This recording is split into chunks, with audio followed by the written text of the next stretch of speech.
Mass and wait. सो इसमें अक्सर बच्चे जो है ना वो कंफ्यूज रहते हैं कि मास और वेट में क्या डिफरेंस है। क्योंकि अक्सर हमने देखा है, अगर सपोज किसी ने आपसे पूछा कि व्हाट इज योर मास, आपका मास क्या है, तो जनरली हम लोग क्या बताते हैं कि दैट माई मास। और लेट्स से अगर कोई जनरल कोई पर्सन होता है डे टू डे लाइफ में, हम लोग यहाँ पे क्या बोलते हैं कि अगर हम लोग किसी से पूछते हैं कि व्हाट इज योर वेट, है ना, मास ना बोल के हम लोग क्या पूछते हैं, व्हाट इज योर वेट।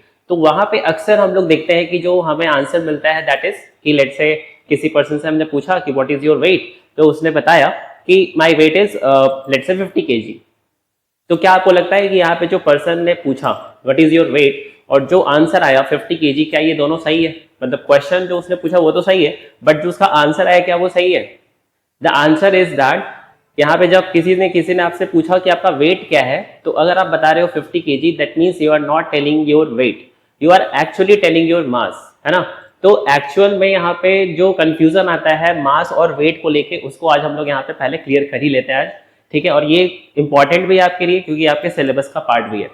तो मास और वेट में जो फर्क है वो क्या है, वो ये है कि इसमें से एक क्वांटिटी जो है वो हमारे स्केलर क्वांटिटी है और जो दूसरी क्वांटिटी है that is a vector quantity.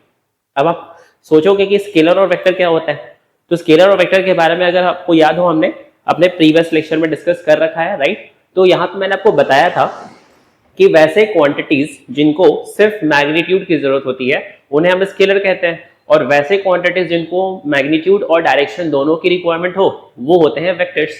तो यहाँ पे मास और वेट में कौन सा वेक्टर है कौन सा स्केलर है, ये हम तो कैसे पता करेंगे? तो यहाँ पे आपको बस इतना सा सोचना है कि अगर आप किसी क्वांटिटी को मेजर कर रहे हो तो क्या उसमें डायरेक्शन की रिक्वायरमेंट है या नहीं।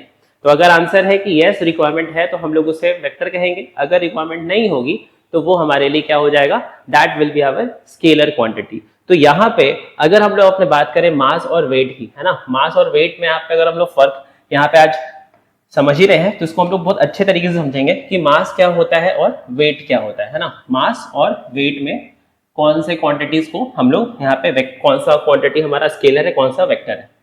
तो यहाँ पे अगर हम लोग सबसे पहले बात करें मास, व्हाट इज मास, तो यहाँ पे पहले मैं आपको एक बार डेफिनेशन बता दूं मास का क्या होता है, और आपने ऑलरेडी पढ़ भी रखा होगा, है ना। तो मास क्या होता है, it is the total amount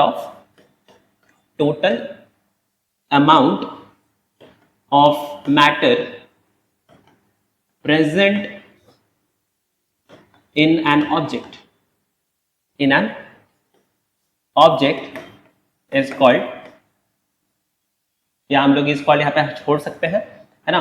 हम लोग सिर्फ इतना ध्यान रखेंगे कि जो मास होता है वो क्या होता है। तो मास जो है वो बेसिकली हमें ये बताता है कि आपके बॉडी में या जो भी ऑब्जेक्ट है उसमें टोटल अमाउंट ऑफ मैटर कितना है। मैटर कहने का मतलब यहाँ पे अगर कोई ऑब्जेक्ट है तो वो किसी ना किसी मैटर से तो बना ही होगा। अगर हम लोग बात करें अपने बॉडी की तो हमारे बॉडी में आपको सॉलिड्स मिलेंगे, बोन्स, हमें आप देखोगे तो इसमें हमें लिक्विड्स मिलेंगे जैसे हमारा ब्लड, और साथ ही साथ गैसेस भी होंगी क्योंकि हम लोग ऑक्सीजन इनहेल कर रहे हैं, कार्बन डाइऑक्साइड एक्सहेल करते हैं, तो गैसेस भी हमारे बॉडी के अंदर प्रेजेंट होती हैं, राइट। तो यहाँ पे हम लोग एक ये बोल सकते हैं कि कोई भी ऑब्जेक्ट जो होता है वो किसी ना किसी मैटर से बना हुआ है। अब उस ऑब्जेक्ट को बनाने में कितना मैटर यूज किया गया या उस ऑब्जेक्ट में कितना मैटर प्रेजेंट है, उसका जो टोटल अमाउंट होता है वो हमारा मास होता है। तो अब आप सोच के देखो, अगर आप अपने बॉडी के मास को मेजर करोगे तो आप किस यूनिट में मेजर करोगे? तो जनरली हम लोग यहाँ पे क्या करते हैं, हम लोग वेइंग स्केल या फिजिकल बैलेंस की यूज करते हैं अपने बॉडी के मास को मेजर करने के लिए। यहाँ पे ध्यान दीजिएगा, मैंने क्या बोला, बॉडी के मास को मेजर करने के लिए हम लोग जिस डिवाइस का या जिस इंस्ट्रूमेंट का यूज करते हैं that is called weighing scale और फिजिकल बैलेंस, करेक्ट। तो फिजिकल बैलेंस एक ऐसा डिवाइस होता है जो कि हमारे बॉडी के मास को मेजर करने में हेल्प करता है। तो जब हम लोग किसी फिजिकल डिवाइस मतलब जो फिजिकल बैलेंस है या जो वेइंग स्केल है उस पर जब हम लोग खड़े होते हैं तो हमारा जो मास आता है that is always in KGs. अगर हम लोग यहाँ पे बात करें मास की ऐसा यूनिट की, तो यहाँ पे जो हमारा मास होता है उसका ऐसा यूनिट क्या होगा? So SI unit of mass is equal to kilograms, है ना। ये किलोग्राम्स होता है और हम लोग इसको रिप्रेजेंट करते हैं केजी से, राइट। तो kilogram is the SI unit of मास। और हम लोग जिस डिवाइस को यूज करते हैं यहाँ पे इसको मेजर करने के लिए, what is the name of the device, मैंने अभी जस्ट बताया आपको। आप इसको वेइंग स्केल कह सकते हो, है ना। वेइंग स्केल हम लोग यहाँ पे बोलते हैं उसको, या फिर हम लोग यहाँ पे प्रॉपर कहें तो उसको हम लोग फिजिकल बैलेंस भी कह सकते हैं, फिजिकल बैलेंस। ठीक है, बहुत सारे ऐसे मतलब फिजिकल बैलेंस तो एक हो गया, इसके साथ साथ जो आप देखोगे ग्रोसरी शॉप में, ग्रोसरी की दुकान पे जहाँ से किराने के सामान हम खरीदते हैं, वहां पे जो बैलेंस होता है जिसपे वो अलग अलग आइटम्स को मेजर करते हैं, उनका मास मेजर करते हैं, that is generally called the grocers balance, या फिर बीम बैलेंस भी होता है। पुराने जमाने पे बीम बैलेंस हुआ करता था, तराजू जिसको कहते हैं हम लोग, एक बीम होता था जिसके दोनों तरफ दो प्लेट्स होते थे, है ना। उन प्लेट्स में हम लोग एक तरफ वेट्स को पुट करते थे और एक तरफ हम लोग जो है वो जो भी हम लोग यहाँ पे क्वांटिटी को मेजर करना चाह रहे हैं उस क्वांटिटी को यहाँ पे हम लोग राइट साइड में या एक साइड में हम लोग रखते थे। तो फिजिकल बैलेंस के अलावा हमारे पास बीम बैलेंस है, हमारे पास ग्रोसर्स बैलेंस है। So all of them are just part of one thing, that is in general we can call them physical balance because we are measuring something physically, so that is physical balance. So ये तो हमारा discussion रहा मास के ऊपर। अब wait क्या है फिर, तो वेट का मतलब हम लोग कैसे समझे, तो वेट को समझने का बहुत ही इजी तरीका है। सपोज करो आप कि अगर आपके पास कोई एक ऑब्जेक्ट है और आपने उसको ऊपर की तरफ थ्रो किया, right. So after attaining a certain height, कुछ हाइट तक जाने के बाद फिर वो ऑब्जेक्ट नीचे की तरफ आएगा, करेक्ट।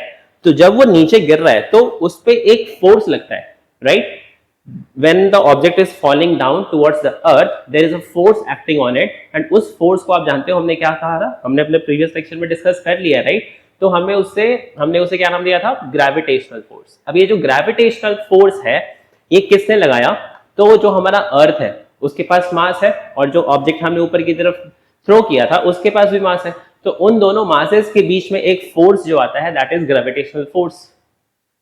लेकिन जो ऑब्जेक्ट है वही नीचे क्यों आ रहा है, अर्थ ऊपर क्यों नहीं जाता, तो क्योंकि अर्थ जो है वो इतना बड़ा है, उसका मास इतना ज्यादा है कि हमें उसके मूवमेंट का ज्यादा मतलब हम लोग उसके मूवमेंट को सिग्निफिकेंटली नोटिस नहीं कर पाते। और क्योंकि जो ऑब्जेक्ट्स होते हैं कंपैरेटिवली अर्थ के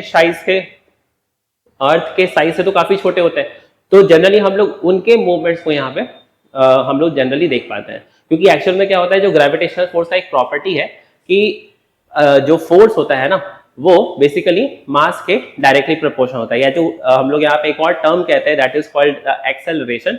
एक्सेलरेशन होता है कि किस रेट से जो वेलोसिटी है, जो स्पीड है वो चेंज हो रही है, उसको हम लोग एक्सेलरेशन का नाम देते हैं, राइट। तो यहाँ पे ये देखा गया है कि जो एक्सेलरेशन होता है वो बेसिकली मास के इनवर्सली प्रोपोर्शनल होता है, राइट। आपने बहुत ही फेमस इक्वेशन सुना होगा, F is equal to ma, force is equal to mass times acceleration. वहां पे हम लोग एक्सेलरेशन को अगर देखें तो फोर्स डिवाइडेड बाय मास होता है।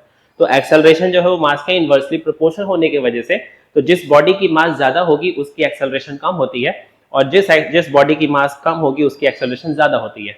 तो अगर हम लोग अर्थ को और उस ऑब्जेक्ट को कंपेयर करें तो ऑब्जेक्ट का जो मास है वो कम है, इसलिए उसकी एक्सेलरेशन क्या है वहां पे ज्यादा है, इसलिए उसका मूवमेंट हमें सिग्निफिकेंटली नोटिस करने को मिलता है। अर्थ का मास वहीं आप देखोगे तो उसके कंपैरिजन में बहुत ज्यादा है, जिस वजह से उसकी एक्सेलरेशन बहुत कम हो जाती है, इतनी कम हो जाती है कि हम लोग उसके मूवमेंट को देख ही नहीं पाते, हम लोग उसको नोटिस ही नहीं कर पाते, राइट। तो इसलिए हम लोग यहाँ पे देखते हैं कि जो ऑब्जेक्ट्स है वो अर्थ की तरफ आती है, अर्थ जो है वो ऊपर की तरफ नहीं जा रहा है। हालांकि दोनों के बीच में लगने वाला जो फोर्स है ग्रेविटेशनल फोर्स वो इक्वल एंड अपोजिट होता है, यानी कि जितना फोर्स अर्थ ने उस ऑब्जेक्ट पे लगाया उसको नीचे खींचने के लिए, उतना ही फोर्स उस ऑब्जेक्ट ने भी अर्थ पे लगाया उसको ऊपर खींचने के लिए। बट क्योंकि मास का डिफरेंस है इस वजह से एक ऑब्जेक्ट जो है वो ज्यादा स्पीड से मूव कर रहा है, एक ऑब्जेक्ट बहुत स्लो मूव कर रहा है, वो इतना स्लो मूव करता है कि हमें वो चलता हुआ दिखता ही नहीं है, right. So that is the reason. तो यहाँ पे जो वेट होता है ना that is nothing but it is the force of gravity. किसी भी ऑब्जेक्ट के पास जिसके पास मास होता है उस पे लगने वाला जो फोर्स ऑफ ग्रेविटी है उसी को हम लोग यहाँ पे क्या बोलते हैं, वेट। तो अब आप यहाँ पे एक चीज का आइडिया लगा सकते हो कि मास और वेट में स्केलर कौन है और वेक्टर कौन है। क्योंकि फोर्स जो है वो वेक्टर क्वांटिटी है, क्योंकि उसमें डायरेक्शन होता है। आप देख सकते हो कि जब हम ऑब्जेक्ट को ऊपर फेंकते हैं तो वो नीचे की तरफ ही आता है, राइट। यानी कि उसका जो डायरेक्शन है वो डाउनवर्ड है, यानी कि उसमें एक डायरेक्शन है, वो कहीं और नहीं जाएगा, वो नीचे ही आएगा। तो डायरेक्शन होने की वजह से वेट क्या हो गया हमारा, वेक्टर, और मास क्या हो गया हमारा, स्केलर। तो यहाँ पे इस पॉइंट को भी हम लोग यहाँ पे नोट डाउन कर सकते हैं कि that mass is a scalar quantity, mass is a scalar quantity. और वहीं अगर हम लोग यहाँ पे बात करें अपने वेट की, तो weight is a vector quantity. I hope आप सबको यहाँ पे ये चीज क्लियर है। अच्छा, यहाँ पे एक चीज आप सोच के बताना कि क्या जो मास है वो अलग अलग जगह पे सेम होगा या फिर चेंज होता रहेगा। जैसे अगर मान लो हम ही लोग हैं तो हमारे पास तो मास है ना, अगर हम एक जगह से दूसरी जगह ट्रैवल करते हैं हम लोग, if we are travelling from one place to the other place, तो क्या हम ऐसा देखते हैं कि हमारा जो मास है वो बदल जाता है। तो हम लोग कहीं भी जाएंगे, किसी भी प्लेस पे आप जाओ, है ना, आपका जो मास है वो तो वही रहने वाला है। अगर आप अर्थ पे हो, अर्थ पे आप मान लो इंडिया में हो, तो इंडिया में अगर आपकी मास 50 केजी है, तो अगर आप ऑस्ट्रेलिया चले जाओ या अमेरिका चले जाओ या यूरोप चले जाओ या रशिया चले जाओ, किसी भी कंट्री आप चले जाओ, आपका मास जो है वो तो 50 केजी ही रहेगा, राइट। तो 50 केजी यहाँ पे जो मास है वो चेंज नहीं हो रहा है प्लेस टू प्लेस। तो यहाँ पे हम लोग एक चीज और बोल सकते हैं मास के बारे में, that it does not change, it does not change from place to place, है ना, ये प्लेस टू प्लेस नहीं बदलता। बट जो हमारा वेट है ना, ये बदल जाता है। अब आप सोचो कैसे बदलेगा।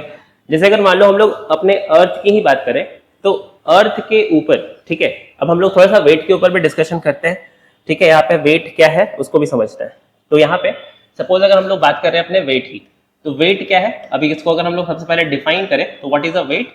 तो weight is nothing but it is the force of gravity, it is the force, it is the force with which, ये कौन सा फोर्स है, the force with which the earth, जो हमारी धरती है, अर्थ अट्रैक्ट्स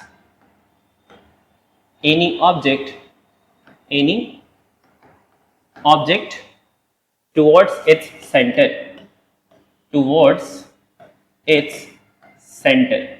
यानी कि अर्थ अपने सेंटर की तरफ जब किसी ऑब्जेक्ट को अट्रैक्ट करती है, तब उस केस में यहाँ पे क्या होता है, जो हमारा जो यहाँ पे फोर्स लगता है उसको अट्रैक्ट करने में, that force is called the weight, ठीक है। उसी फोर्स को हम लोग यहाँ पे वेट कहते हैं। जैसे मान लो ये हमारा अर्थ है, तो ये इसका सेंटर यहाँ होगा, है ना, कहीं यहाँ पे इस जगह पे। तो अगर सपोज किसी ऑब्जेक्ट को हमने, सपोज ये अर्थ का सरफेस है, तो हम लोग कहीं यहीं पे खड़े होंगे और वहीं से हम लोग किसी ऑब्जेक्ट को ऊपर की तरफ फेंकेंगे। तो सपोज करो हमने एक ऑब्जेक्ट लिया और उस ऑब्जेक्ट को यहाँ से हमने क्या किया, ऊपर की तरफ थ्रो किया, तो ये ऊपर गया है। अब जब ये ऊपर गया तो यहाँ पे क्या हो रहा होगा, ये जो ग्रेविटी का फोर्स है वो क्या कर रहा होगा, इस ऑब्जेक्ट को नीचे की तरफ लाने की कोशिश कर रहा है, और इसका जो डायरेक्शन होता है वो डाउनवर्ड डायरेक्शन होता है, और वो टुवर्ड्स द अर्थ सेंटर होता है ना। तो जब भी कोई ऑब्जेक्ट अगर अर्थ के सरफेस से ऊपर की तरफ गया है, तो जब वो वापस आ रहा है तो किस फोर्स की वजह से आ रहा है, that is because of the force of gravity, जो कि अर्थ ने लगाया उसके ऊपर, और उसका जो डायरेक्शन होता है वो हमेशा अर्थ के सेंटर की तरफ ही होता है। अगर सपोज कोई ऑब्जेक्ट यहाँ पे होता तो वो भी नीचे ही आएगा, हालांकि हम लोग यहाँ पे देख रहे हैं कि उसको इधर गिरना चाहिए था, नहीं, वो अर्थ की तरफ ही रहा है ना। अगर हम लोग यहाँ पे रहेंगे, सपोज अगर यहाँ पे इंडिया है, तो इंडिया तो अब फ्लैट ही है, हम लोग जब देखते हैं तो उसको फ्लैट देखते हैं, बट एक्चुअल में वो तो कर्व है वहां पे, है ना, वो हम लोग ज्यादा नोटिस नहीं कर पाते, क्योंकि जो यहाँ पे जो हॉरिजॉन्टल डिस्टेंस होता है वो कंपैरेटिवली यहाँ पे राउंड के हिसाब से कम होता है, राइट, मतलब ज्यादा होता है, इस वजह से हम लोग सब कुछ यहाँ पे सीधा दिखता है, बट एक्चुअल में ऐसा नहीं है। यहाँ पे जो सरफेस है अर्थ का वो कर्व्ड है ना, स्फेरिकल शेप है, या फिर अगर प्रॉपर कहा जाए तो अर्थ का जो शेप है वो जियोइड शेप है, राइट। तो अगर कोई ऑब्जेक्ट को हम लोग यहाँ से फेंकेंगे तो वो भी कहा जाएगा, नीचे की तरफ ही आएगा, बट वो सेंटर की तरफ अट्रैक्टेड होगा, है ना। क्लियर है सबको ये बात। तो यहाँ पर देखो, अगर सपोज कोई पर्सन यहाँ पे खड़े होकर यहाँ से ऑब्जेक्ट ऊपर फेंका होता, तो उसके ऊपर लगने वाला जो फोर्स है वो भी किधर की तरफ होता, वो भी अर्थ के सेंटर की तरफ होता। तो यहाँ पे आप देख सकते हो कि डिपेंडिंग ऑन द पोजीशन, यहाँ पे जो डायरेक्शन है वो चेंज हो रहा है, मतलब डायरेक्शन जो है वो हमेशा अर्थ के सेंटर की तरफ ही है, लेकिन डिपेंडिंग ऑन कि आप अर्थ के किस पार्ट पे हो, तो अगर आप पोल्स के पास होगे तो direction will be vertically downward, और अगर आप इक्वेटर पे होगे तो आप देखोगे तो ये हमेशा, मतलब वो इक्वेटर पे रहने पे लगता है कि हाँ वर्टिकली डाउनवर्ड है, बट अगर हम लोग बाहर से देखेंगे तो हमें लगता है कि वो टुवर्ड्स द लेफ्ट की तरफ है ना। उसी तरीके से अगर हम लोग इक्वेटर के इस साइड आ जाए तो that the direction of the gravitational force will be towards the right side, है ना। तो यहाँ पे आप देख सकते हो डायरेक्शन चेंज हो रहा है, यानी कि डायरेक्शन है इसके अंदर। तो डायरेक्शन होने की वजह से हम लोग यहाँ पे फोर्स को क्या कंसिडर करते हैं, तो जो हमारा वेट जो है वो क्या है हमारा, it is a vector quantity, है ना, it is a vector quantity. तो आई होप आप सब लोग ये पॉइंट्स को जो है वो साथ साथ नोट कर भी रहे होंगे। तो it is a vector quantity. अच्छा, अब ये क्योंकि एक फोर्स है, क्योंकि ग्रेविटेशनल फोर्स है ना, उसी को हम लोग यहाँ पे वेट कहते हैं, तो यहाँ पे इसकी ऐसा यूनिट क्या होनी चाहिए, तो जो फोर्स का ऐसा यूनिट होता है वही यहाँ पे वेट का भी ऐसा यूनिट होगा। तो ऐसा unit of force which is newton, so ऐसा unit of weight is also newton. और अब ध्यान रखना खास करके यहाँ पे कि न्यूटन जब आप पूरा लिखोगे तो that always start with the lower case, और जब सिंबल्स लिखेंगे तो दैट विल बी कैपिटल लेटेड, है ना। This is the rule of writing units, right. तो ऐसा यूनिट क्या हो गया हमारा वेट का, दैट इज न्यूटन।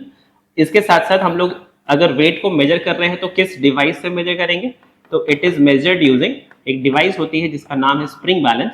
तो इट इज मेजर्ड, अगर हम लोग बात करें यहाँ पे कि किस डिवाइस से हम लोग इसको मेजर करते हैं, तो it is measured using spring balance. हम लोग स्प्रिंग बैलेंस का यूज करते हैं, राइट। स्प्रिंग बैलेंस आपने देखा भी होगा, हमने अपने प्रीवियस लेक्चर में मैंने आपको उसका फोटो भी दिखाया था, राइट। तो मेक श्योर कि आप जो प्रीवियस लेक्चर्स है उसको आप जरूर देखो, तब जाके आप कहीं ना कहीं बीच में अगर आप डायरेक्ट इस लेक्चर से शुरू करोगे तो फिर आपको यहाँ पे हो सकता है कि कुछ कॉन्सेप्ट समझ में ना आए, क्योंकि एक फ्लो बनता है ना, एक फ्लो के फॉर्म में अगर आप देखोगे तो उस केस में चीजें ज्यादा क्लियर आपको समझ में आएंगी। क्लियर है आपको सब यहाँ पे? तो यहाँ पे आप देखना कि जो वेट होता है उसको हम लोग मेजर करते हैं किस डिवाइस से, that we are using spring balance, और उसकी ऐसा यूनिट क्या होगी, न्यूटन। और ये कौन सा क्वांटिटी है, ये हमारा वेक्टर क्वांटिटी है। अब यहाँ पे जो वेट है, जैसे हमने एक पॉइंट डिस्कस किया था मास में, कि जो मास है वो प्लेस टू प्लेस चेंज नहीं होता है, बट जो हमारा वेट है ना वो प्लेस टू प्लेस चेंज हो सकता है। तो यहाँ पे एक पॉइंट आप नोट करके रख लेना, ठीक है। The point to be noted is, अभी मैं इसको एक्सप्लेन भी करूंगा क्यों ऐसा होता है। तो यहाँ पे जो वेट होता है ना, weight can change from place to place, place to place ये चेंज होता रहता है, ठीक है। कैसे होता है, तो हम लोग अपने अर्थ की ही बात करेंगे, अपने अर्थ पे ही हम लोग यहाँ पे डिस्कशन कर सकते हैं कि हाँ जो वेट है वो किस तरह से यहाँ पे चेंज होता है। तो let me tell you here कि यहाँ पे जो वेट है वो किस तरह से चेंज हो रहा है। तो अभी मैंने आपको बताया कि जो हमारा अर्थ है वो परफेक्टली स्फेयर तो नहीं है, that is not perfectly spherical.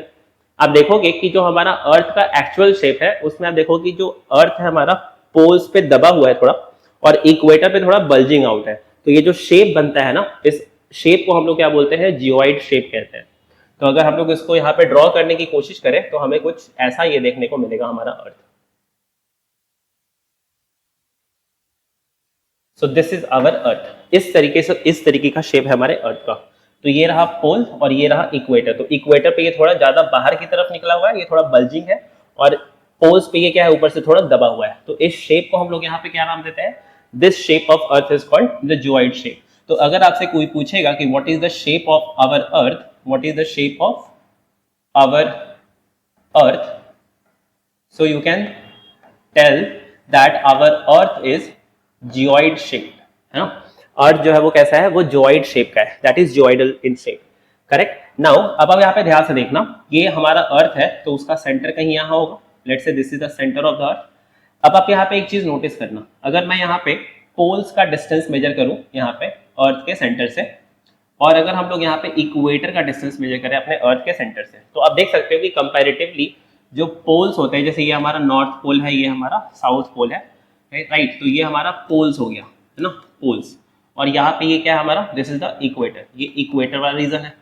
तो यहाँ पे क्या देखने को मिलता है कि पोल्स पे अगर कोई आप ऑब्जेक्ट के वेट को मेजर करो और उसी ऑब्जेक्ट के वेट को आप इक्वेटर पे मेजर करो, तो दोनों में थोड़ा सा फर्क आता है, थोड़ा सा चेंज आता है। क्यों ऐसा होता है, उसके लिए मैं आपको सबसे पहले बता दूं कि यहाँ पे वेट निकालते कैसे हैं हम लोग। तो वेट निकालने का एक फॉर्मूला होता है। So weight of any object is given by, weight को हम लोग W से रिप्रेजेंट करते हैं, and it is given by the product of the mass and the acceleration due to gravity, right. तो इसको हम लोग थोड़ा प्रॉपर तरीके से लिखते हैं ताकि आपको यहाँ पे सब एक जगह पे देखने को मिले। तो let's write it over here. तो वेट, अगर हम लोग वेट की बात करें तो वेट को हम लोग कैसे रिप्रेजेंट कर रहे हैं, W से, और इसका फॉर्मूला क्या आता है, तो weight is equals to, it is the product of mass and there is a quantity that is called the acceleration due to gravity, due to gravity, right. क्योंकि अब देखो ग्रेविटी की वजह से फोर्स लग रहा है, और फोर्स की वजह से किसी ऑब्जेक्ट में मूवमेंट होता है, तो उस मूवमेंट की वजह से उसमें क्या आता है, एक्सेलरेशन आ जाता है, और उसी एक्सेलरेशन को हम लोग यहाँ पे क्या बोलते हैं, एक्सेलरेशन ड्यू टू ग्रेविटी कहते हैं। तो यहाँ पे अगर आप ध्यान से देखोगे तो वेट निकालने का फॉर्मूला क्या हो गया, mass into acceleration due to gravity को हम लोग डिनोट करते हैं स्मॉल लेटर g से। तो ये हो गया हमारा वेट का फॉर्मूला। अब यहाँ पे जो g की वैल्यू है, राइट, अगर आप यहाँ पे बात करो g की वैल्यू पोल्स पे कितनी होती है, तो यहाँ पे आप ध्यान ना, यहाँ पे एक प्रॉपर्टी होती है कि अगर हम लोग यहाँ पे एक्सेलरेशन ड्यू टू ग्रेविटी की वैल्यू देखें तो that depends on the distance of the point. जहां पे भी आप acceleration due to gravity measure कर रहे हो उसका डिस्टेंस हम लोग देखते हैं कि सेंटर से कितना है, सेंटर से कितना दूर है। तो अगर आप देखोगे तो पोल्स का जो डिस्टेंस है सेंटर से तो कम है ना। तो जब यहाँ पे डिस्टेंस कम होता है, if the distance is less, तो एक्सेलरेशन ड्यू टू ग्रेविटी की वैल्यू बढ़ती है, वो ज्यादा होती है। और जब डिस्टेंस ज्यादा होगा तो वहां पे एक्सेलरेशन ड्यू टू ग्रेविटी का वैल्यू कम होता है, जिस वजह से पोल्स पे जो एक्सेलरेशन ड्यू टू ग्रेविटी की वैल्यू है वो यहाँ पे आप देखोगे तो 9.83 मीटर पर सेकंड स्क्वायर होता है, राइट। ये डाटा है, आपको याद रखना है। हालांकि इसके बारे में आप हायर क्लासेस में जाओगे तो और अच्छे से पढ़ोगे, बट अभी फिलहाल कॉन्सेप्ट को समझने के लिए हमें ये डाटा याद रखना है। तो पोल्स पे जो जी की वैल्यू है वो कितनी है, 9.83 मीटर पर सेकंड स्क्वायर। और वहीं अगर हम लोग अपने इक्वेटर पे बात करें, इक्वेटर के पास जो एक्सेलरेशन ड्यू टू ग्रेविटी की वैल्यू है वो 9.78 मीटर पर सेकंड स्क्वायर आती है। तो ज्यादा फर्क नहीं है, थोड़े से का ही फर्क है यहाँ पे, बट स्टिल इस फर्क की वजह से ही यहाँ पे जो वेट है वो चेंज होता रहता है। तो अगर आप किसी ऑब्जेक्ट को पोल्स पे रख रहे हो, पोल्स पे अगर आप उस ऑब्जेक्ट के वेट को मेजर करोगे तो आपको वैल्यू यहाँ पे ये वाला यूज करना है, जिससे कि आपका वेट ज्यादा आएगा, क्योंकि मास तो चेंज नहीं हो रहा है। अगर सपोज कोई एक ऑब्जेक्ट है जो कि यहाँ पे है, उसका मास लेट से 1 kg है, और यहाँ पे भी उसी ऑब्जेक्ट को अगर हम लोग लेके आते हैं तो उसका मास तो चेंज नहीं हुआ, क्योंकि उसमें जितना मैटर पहले था बाद में भी मैटर उतना ही है। तो मैटर अगर सेम है तो उसका मतलब मास इज द सेम, मास दोनों जगह पे सेम है। तो अगर आप पोल्स पे देखोगे तो अगर लेट से हमने एक ऑब्जेक्ट को रखा जिसका मास 1 kg है, और उसी ऑब्जेक्ट को हम लोग यहाँ पे इक्वेटर पे लेके आते हैं, तो यहाँ पे भी उसका मास 1 kg ही होगा। तो मास तो दोनों जगह पे सेम है। बट यहाँ पे जब हम लोग वेट कैलकुलेट करेंगे तो वेट का फॉर्मूला होता है mass into acceleration due to gravity. क्योंकि हम लोग पोल्स पे हैं तो मास 1 kg है मल्टीप्लाइड बाई दिस वैल्यू 9.83।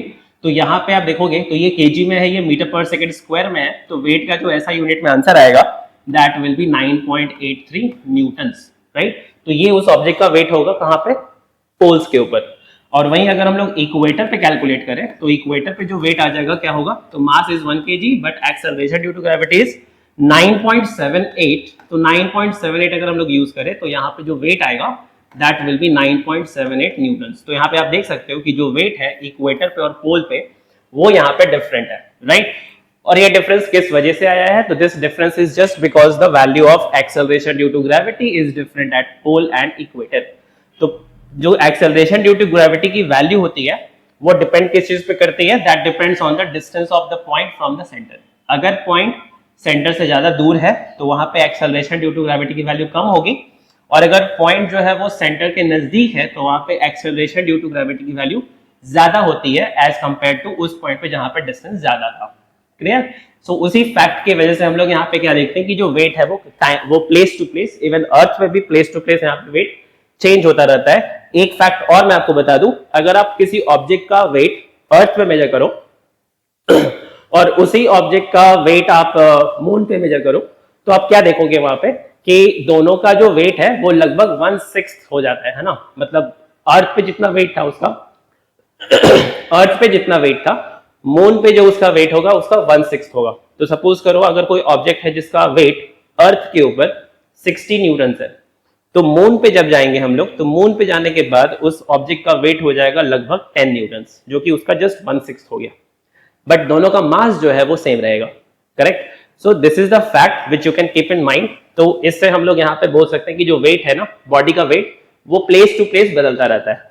तो वही पॉइंट हमने यहाँ पे नोट डाउन भी किया है कि weight can change from place to place, correct.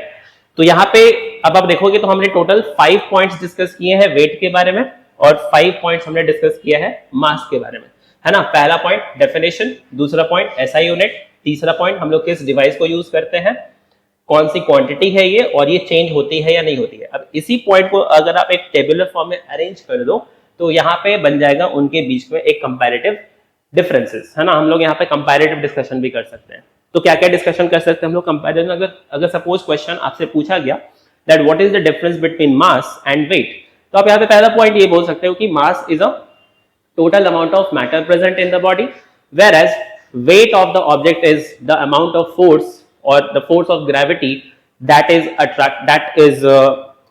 applied by the earth, है ना। क्लियर है। उसके बाद आप कह सकते हो कि mass is a scalar quantity, weight is a vector quantity. SI unit of mass is kg, SI unit of weight is newtons. Mass is measured using physical balance, weight is measured using spring balance. mass does not change place to place, but weight changes place to place. So in this way you have 5 points of difference between mass and weight, right. तो आई hope आप सबको यहाँ पे ये question clear है, क्योंकि ये question frequently मैंने देखा है कि पूछे जाते हैं बच्चों से, और बच्चे जो है वो यहाँ पे डिफरेंस अच्छे से समझते नहीं है, जिस वजह से वो उस क्वेश्चन को आंसर प्रॉपर्ली कर नहीं पाते। तो आई होप आप सबको यहाँ पे अब ये डिस्कशन करने के बाद मास और वेट में क्या फर्क है ये अब आपको पता चल गया है।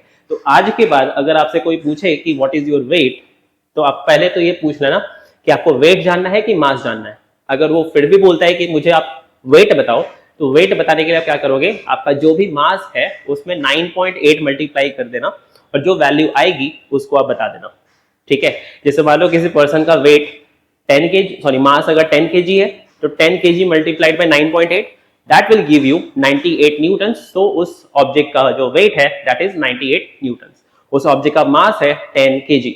सो मास और वेट में अब ये डिफरेंस आपको बिल्कुल क्लियर रखना है, और ट्राई करना कि जब भी कोई आपसे वेट पूछे तो अगर उसको वेट पूछना है तब तो आप वेट बताओ उसको, है ना, मल्टीप्लाई करके। बट अगर सपोज उसको करेक्ट करना हो तो आप वहां पे उनको ये बोल सकते हो कि आप जो पूछ रहे हो उसको हम लोग वेट नहीं कहते, उसे हम मास कहते हैं, ठीक है। तो जनरली हम लोग इंटरेस्टेड होते हैं मास जानने में, हम लोग क्योंकि केजीज में आंसर देते हैं तो हम लोग मास पूछते हैं, बट क्योंकि हमें ये क्लियर नहीं होता ना डिफरेंस, है ना, क्योंकि अब सब लोग ये तो नहीं पढ़ते हैं, तो जो पढ़ते हैं उनको तो एटलीस्ट पता होना चाहिए, और ये आपकी रिस्पॉन्सिबिलिटी की जब आप जानते हो तो आप इनको इस चीज को औरों को बताओ, उन्हें भी ये चीज पता होना चाहिए कि हाँ मास और वेट में क्या फर्क है। तो this way everyone will know कि हाँ mass is different, weight is different, तभी जाके ना चीजें सबको पता होंगी। So it is your responsibility to tell everyone that mass and weight are two different quantities.